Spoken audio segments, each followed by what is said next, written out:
Hey knife enthusiasts, how y'all doing today? Want to do a spotlight on TRC knives. They're out of Lithuania, actually.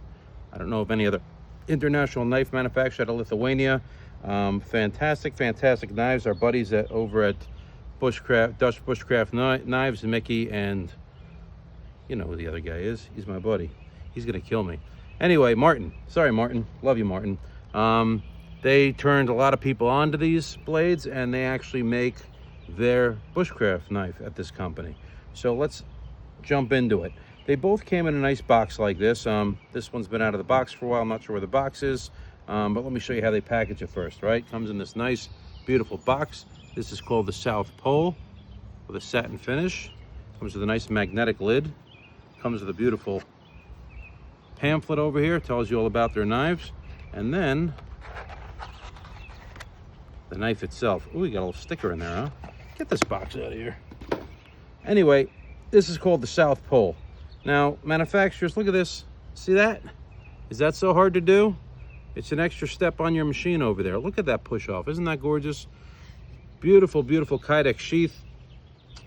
A clamshell, clamshell, not taco style.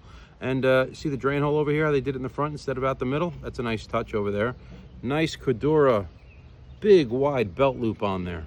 Very nice job. Very nice job on the sheath. This thing ain't going anywhere. There's no rattle.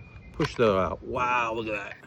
That's fantastic. Now, the fit and finish on this thing, you got to see one to believe it. First of all, they have their very clean lines on there. They got their TRC. I love when manufacturers put stuff on the edge of the back of the blade. My buddy Cody from Adventure Sworn does that sometimes. Cody, keep doing that. Anyway, can you see that? South Pole, Elmax. Now, Elmax is a very underrated steel. To my mind, it was one of the best steels for making outdoor knives, maybe before MagnaCut came along. CPM 154 does a good job. There's some other stainlesses out there, but it really punches above its weight. It is a powder. It's I think first generation powder steel.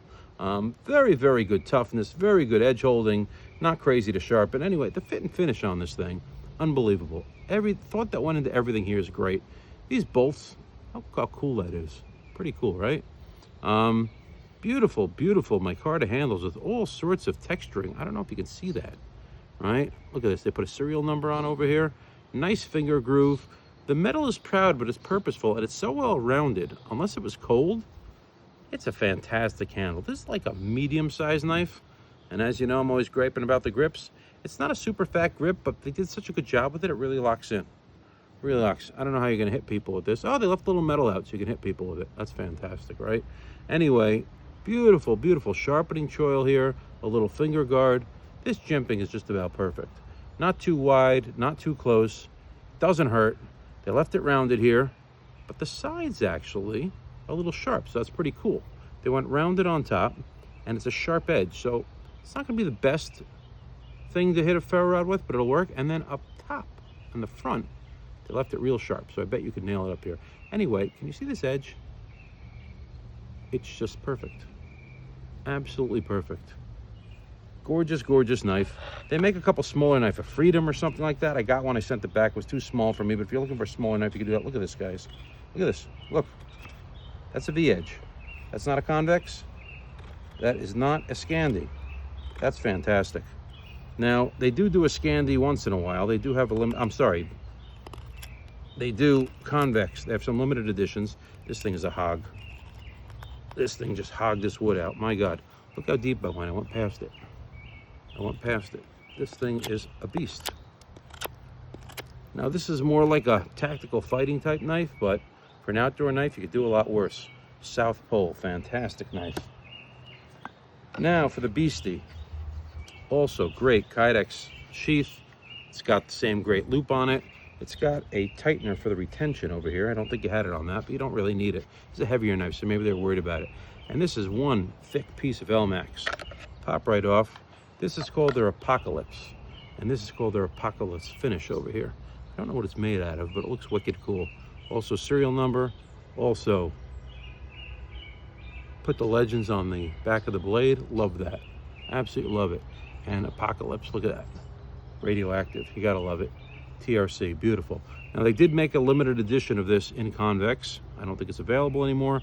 I wish they would come back with it. These are not cheap knives, by the way. This thing's probably about $350. This is about $500.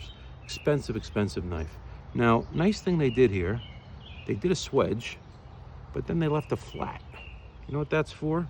If you're batoning something and the thing's sticking out, you can get to the edge. Very, very well thought out knife.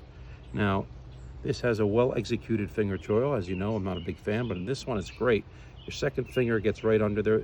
Sometimes the problem is the ratio. It doesn't fit. It fits right in there. Really good job. So let's see how it feathers. I'm gonna use the notch for that, actually. Get a little closer. Whoop. There we go, come on. There we go. There we go. Again, it's a big knife. It's not the easiest thing to do it with, but there we go. I'm actually doing better from the back. It'll do it. I mean, it wants to bite though. This thing is a chopper. Look at that. You don't need a crowbar with an edge. This thing is thick enough. And obviously for a fighting knife, it's probably fantastic. This is actually my bug out bag. It's on my tactical vest. In case it hits the fan, this is the knife you're gonna see. Hopefully you don't see it, otherwise it's coming at you. Find knives like this and others on knifeenthusiast.com. Thanks for watching.